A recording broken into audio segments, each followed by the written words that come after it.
Hi, I'm Ann Perez. I used to be a high school English teacher, and now I create professional learning like this. I'm joined today with colleagues Danielle Peck and Nick Smith.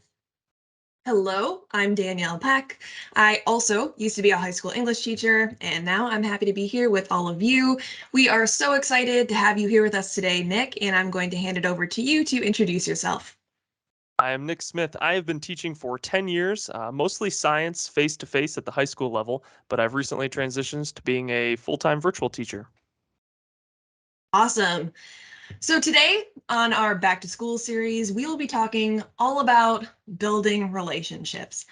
For our level setting today, we chose an excerpt from Hua P. Wen's article called The How of Building Deeper Relationships with Students.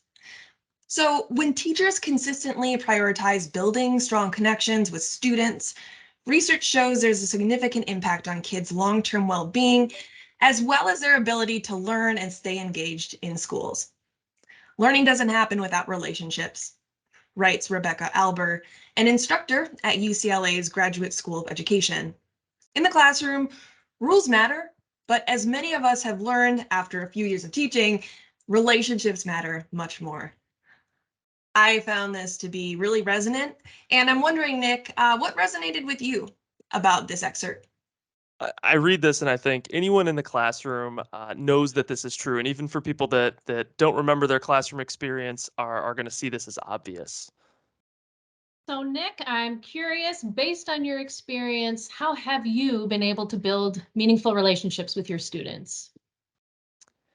Yeah, I was trying to think about how do I orient myself so that there are habits that I'm going to continually practice that foster that building relationships with students. And I came up with three. And the first one was to be curious. It's so important to listen to our students. It's much more powerful to be interested in who they are and what they're doing than trying to be interesting ourselves.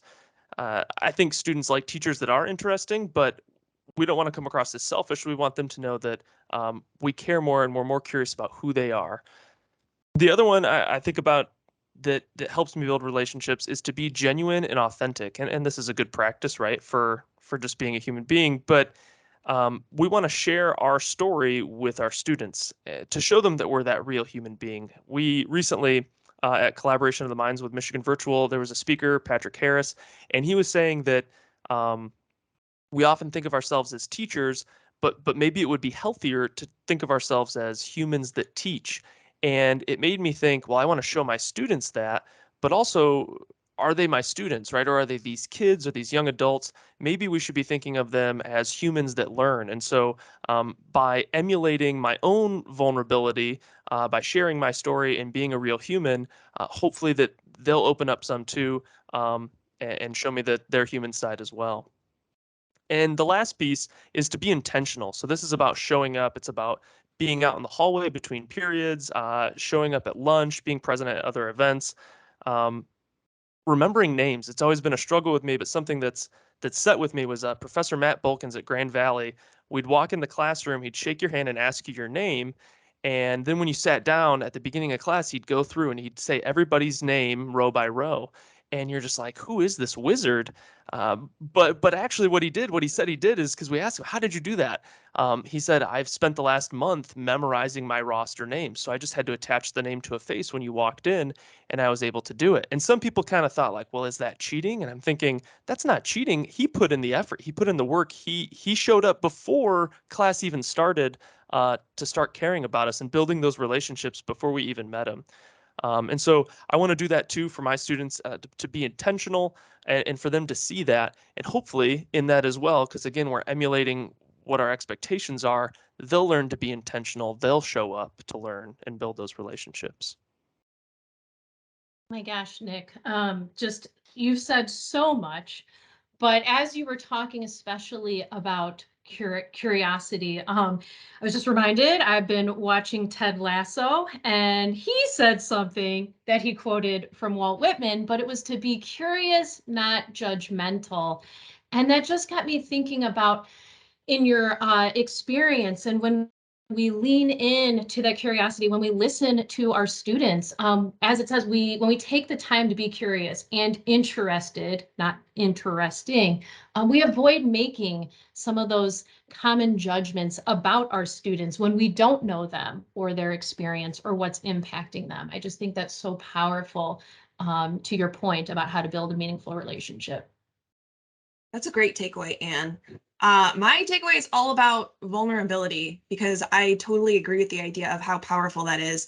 So I said vulnerability is central to building relationships, like you mentioned, and also I found central to learning in general in the classroom.